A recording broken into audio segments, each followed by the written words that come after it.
Okay, for stippling. Simple stippling, if you're using a design, you pull up your design and put it in the machine, set it, and then go into edit and click on that button right there. It's a stippling button. So you didn't see that? It's a stippling button right here at the bottom. The Dream Machine with the upgrade, I think it's the first upgrade, gave you that button. So we've had that since the first upgrade on the Dream Machine. You can choose your hoop size. You can change it to different hoops.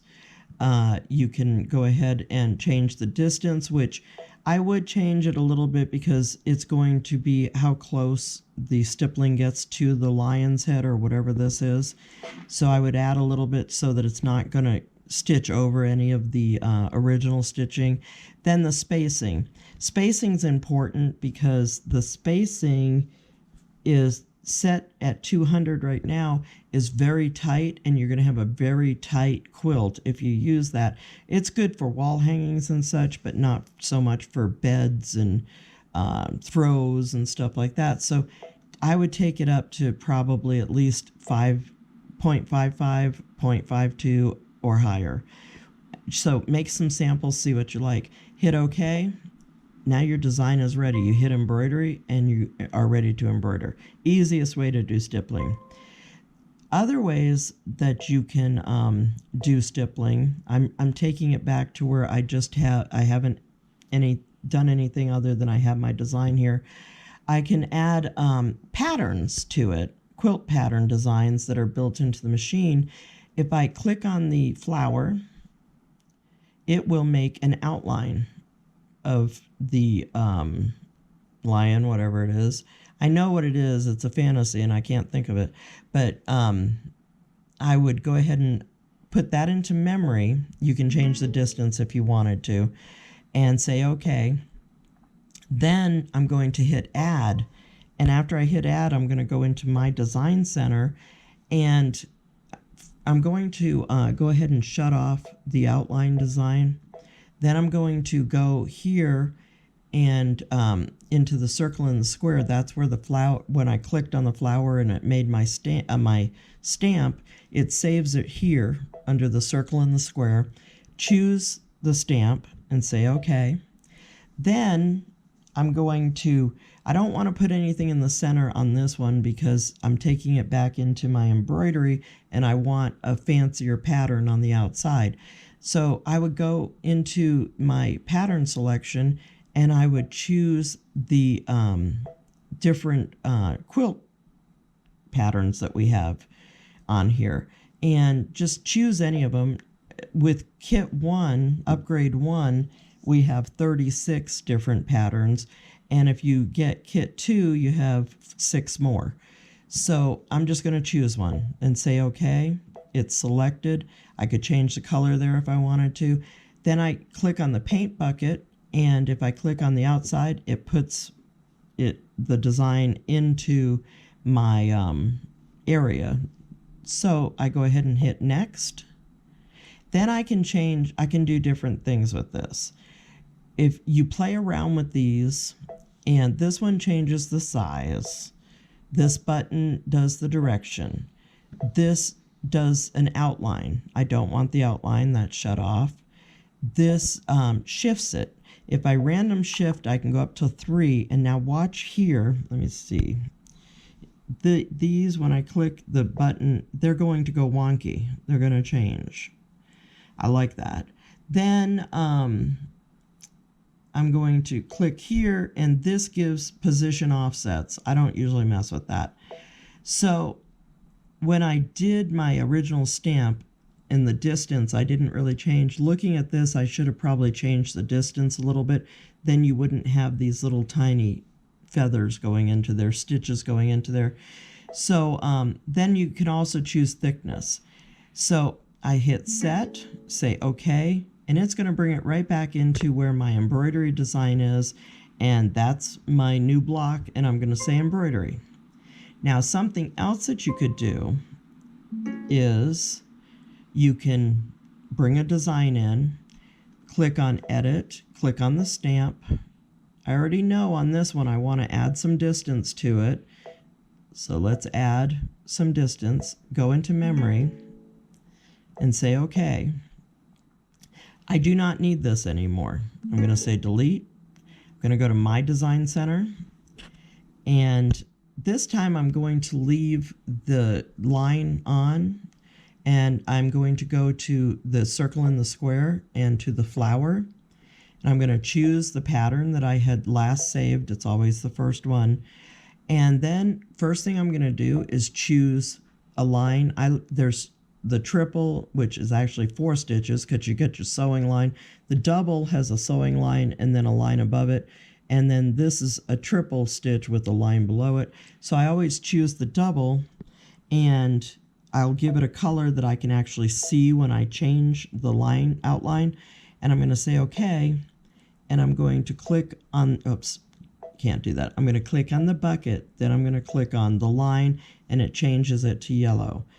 Then I'm going to go in and I'm going to choose the where the patterns are, and I want to do stippling, let's say, on the center section. So I'm going to choose stippling, paintbrush or paint bucket, and then I'm going to touch in the yellow line. You probably can't see it, and that puts stippling there.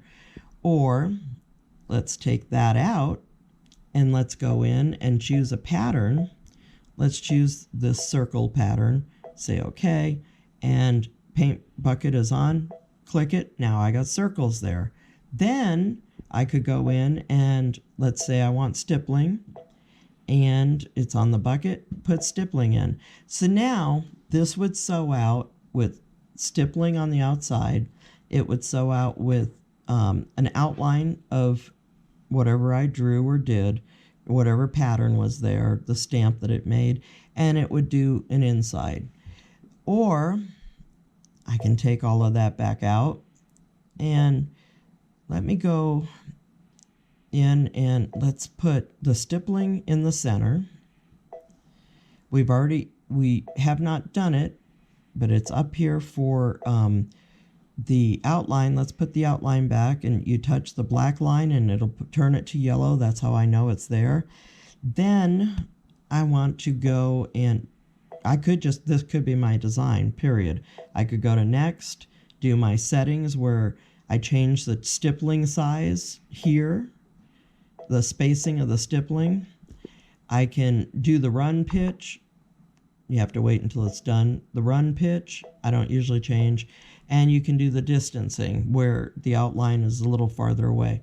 I'm going to leave everything like it is. I could hit set, and I could go on and it would be an embroidery design.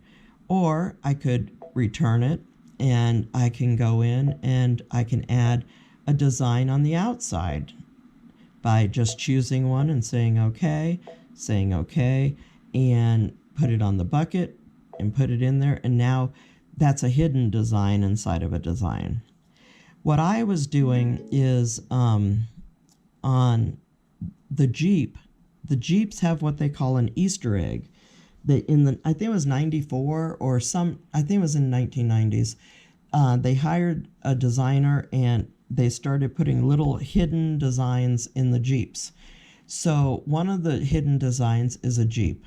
So I created a stamp, which would be under the circle and the square, and then a stamp.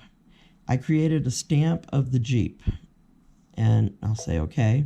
Now this is just an outline of the Jeep, and I wanted to hide it in my design so that it's an Easter egg. It's hard to find, and that's the same thing as what we were just doing. We can, if I want to put the line around it, I click on the bucket up here and click on the black, and that'll outline it with the double stitch. If I want to fill the inside of it with something, I just choose and I put a color in that I can see and go in the center. Oops, you have to put the bucket and go in the center, and that fills it in. That could be the end of my design. I could hit next, do my spacing and distancing, or I could go in and let's say I just want to throw some stippling in all the way around everything, and it's on the paint bucket, drop in some stippling. That's how easy all of this is. Once I know all of this, I hit next, and each color that I added, I can now change different things about it here in this area. I can change the running pitch. I don't usually mess with that. The stippling, I'm doing the red color right now. So the stippling, that's a good reason that every color is changed so that I know where I'm at when I'm doing this. The spacing is the middle button, and I want to change the spacing, that's the outside, and make it larger. So I say okay. Then it shows me a preview. If I don't like it, it extended, can't use that one. So I go back in here, it changed it. I'm in the wrong one. I'm gonna go to 5. Right, that's fine. Let's change it to that. There. Now I've got a wider stippling. Then I can go in up here. If I click on the arrow, it now is inside of the Jeep, and I can change the size, I can change the direction, I can change the outline, I can turn it on and off, I can do a random shift, and I can position offset. So you have all of those choices. I'm just going to hit set. Once I hit set, it takes me into embroidery, and I'm ready to embroider. That's just a little quick, easy stippling. And how I got the Jeep is I scanned in a line drawing, and then I created it and saved it into my stamp. Okay, talk to you later.